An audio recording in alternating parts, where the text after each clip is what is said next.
composer's home on the River Severn, flanked by the Malvern Hill forts. The city of Worcester saw the fall of the crown in 1651 at the hands of Cromwell's model of a new army, and produced a delicious sauce that enhances the flavour of the impeccable tomato. We visit it this evening, but back in time, around the year of 1979, a ragged stone hill of dual peaks seats small spirits who look on at the city below. They are harmless and not worthy of note, but they know.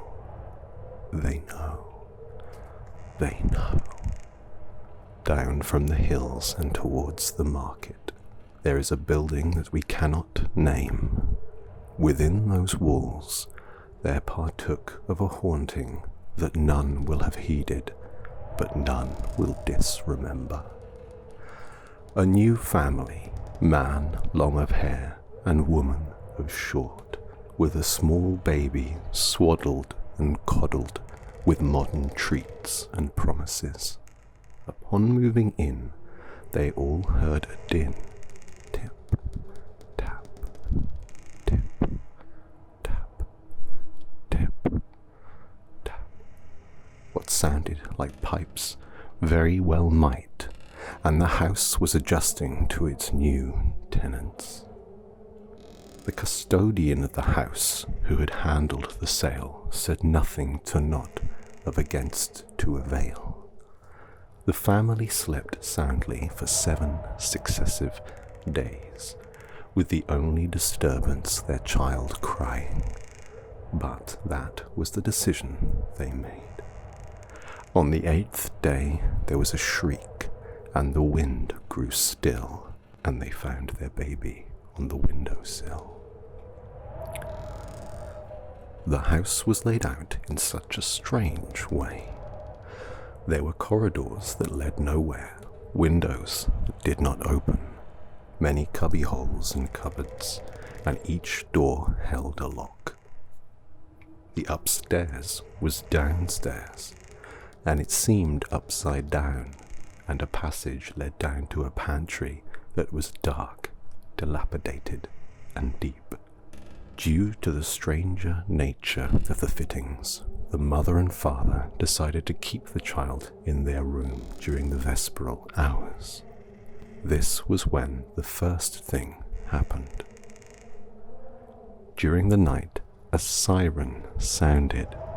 Not the song of a siren, but a siren sirened. The siren stalled the slumber of the sleeping spouses, and the bairn awoke with a shrill, spiked scream. The father was frightened, and so the mother mustered her might and ventured up to the downstairs. Upon there was still, close air hugged her face as she waded through the mist of darkness. A flick of the switch, but no light. She stepped on with her arms outstretched, as if greeting a cuddle from a friendly shadow. Just then, the light lighted and illuminated the room. Dark, wet, red vomit caked the cream walls and every corner. The sofa had been sullied, and naughty items strewn around, as if mocking the inhabitants.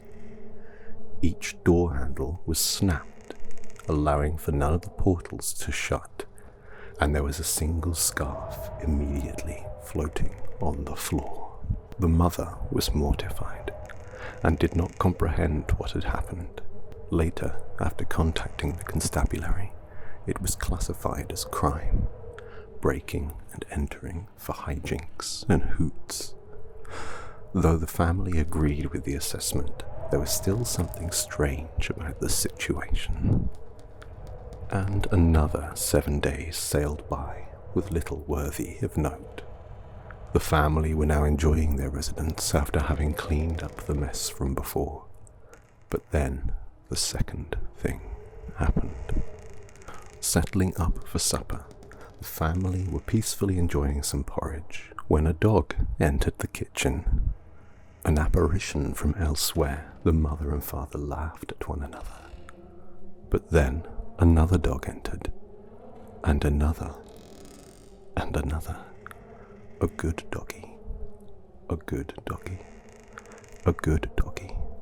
One good boy after another, until they weren't.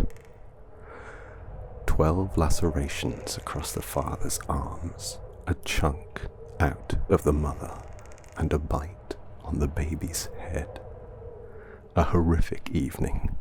Blood dripped into the creamy porridge and turned it a milky pink. Authorities were called, and the hounds were herded into a death wagon. The family never recovered.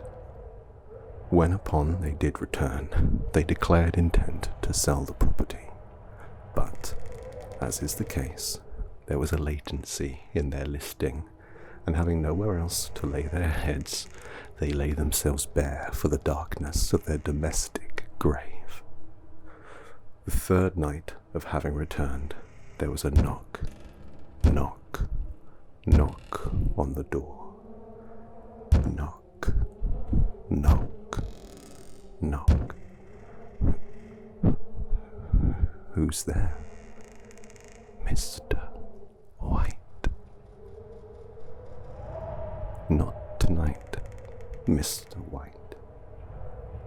I have a gift for your child. Please, not tonight, Mr. White. They heard a child's cry, their child. The person outside had their pride and joy. Darting around their home, they could not find their one and only anywhere. He had their child. I have your child. The father went to open the door, but the mother stopped him, shaking her head, solemnly and slowly. And they waited. Daylight came, and they opened the door. Their child was on the ground, squirming and turning in the heat of the sun. They clasped the child joyfully. A note was attached. You made the right decision, it read. And this is true, listener. If Mr. White of Worcester waits at your door, no matter what, try to ignore.